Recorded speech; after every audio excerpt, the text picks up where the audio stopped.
Hey, Pastor Steve Waldron. I hope you're having an incredible day or night in Jesus. Thank you so much for being with us. I want to talk to us just a little bit today about the effect of tariffs on Bibles. Now, you might say, well, what in the world do tariffs have with the Bible? So, thanks for being here. Join us daily. Check out our other videos, and we'll go into this. A great majority of the Bibles purchased in the United States of America are actually printed in China. Now, I know after COVID, companies like Thomas Nelson are trying to rapidly divest themselves from incredible technologies from China and build printing presses elsewhere, such as India, South Korea. I've talked to them myself about this. And it's because during COVID, first of all, we had the second edition of the Premier Study Bible, of which I was managing editor of, printed in China.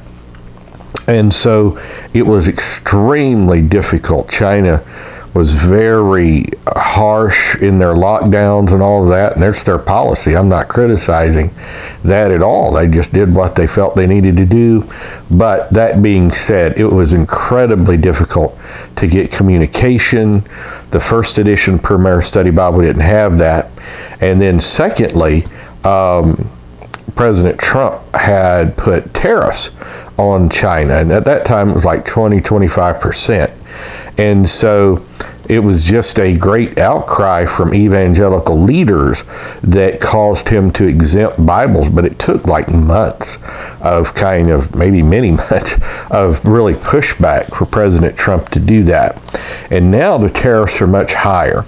So I did a video a while back on the largest Bible publishing plant in the world, and it's Amity Publishing in China.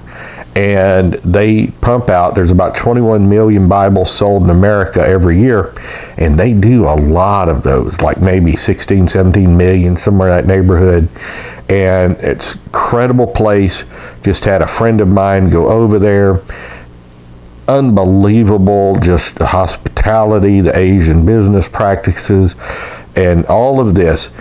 And so I do know also they just kind of had another crackdown on religion there in China. And those two factors, I'm like, because I've always been squishy, so to speak, having Bibles published in an officially atheistic regime, Christianity with Chinese characteristics kind of thing, but communism itself is officially atheistic, obviously. And so I like read Murray Rothbard on it and the millenarian concepts, utopian concepts of it, and its roots still has religious fervor written all over it, just from an atheistic concept, as kind of contradictory as that sounds. And we really wanted the Premier Study Bible printed in America, but they cost twice as much and they're half the quality, at least at that time. Now, I'm very grateful for companies like local church Bible publishers, which I've been to their operations up in Michigan, and church Bible publishers, Bearing Precious Seed, people that are dedicated to printing Bibles in America, and they've begun to print more Bibles in America, and I'm very thankful. And there's others around the world. Belarus has great printing ministry, of course. Royal Youngblood is absolutely fantastic. Italy has a tremendous printing operation. Korea has Bible printing operations. I've heard South Florida does, from a friend of mine who's a missionary in the Spanish community, but I'm not totally acquainted with those. I'm acquainted with these others and have examples of their work. So, my suggestion would be at the moment is really stock up on Bibles, especially these incredible Bibles like Christian Art you find on Amazon, and CBDs started getting them. But, maybe Holman, Nelson, some of these, I've been saying for years, I've done a video on it, and you've heard me harp on it if you've watched me before, that this is the best time in human history for Bibles, because we've got the highest quality for the lowest prices. Check out the Nelson McLarens, check out the Nelson Sovereign editions, see what I mean. Holman, unbelievable.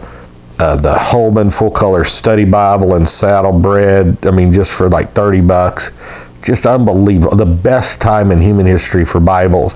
And I'm concerned that with these tariffs, depending on the severity, the length, and they may be over even by the time this video gets out, boy, those days could be coming to an end, because Bible publishing is not like book publishing. You got to have special printing, you got to have special sewing, all kinds of things, do signatures, whereas book printing is something that is a totally different animal, different paper, and doesn't have the line matching, all of this. And so it's much easier to print a book than it is to print a Bible. So we need to ask God to continue to let His holy word be known around the world, and that these can continue to be the greatest times in human history for the Bible. And wow. So tariffs in the Bible, it's a huge effect, quite possibly, and it could be rapidly coming.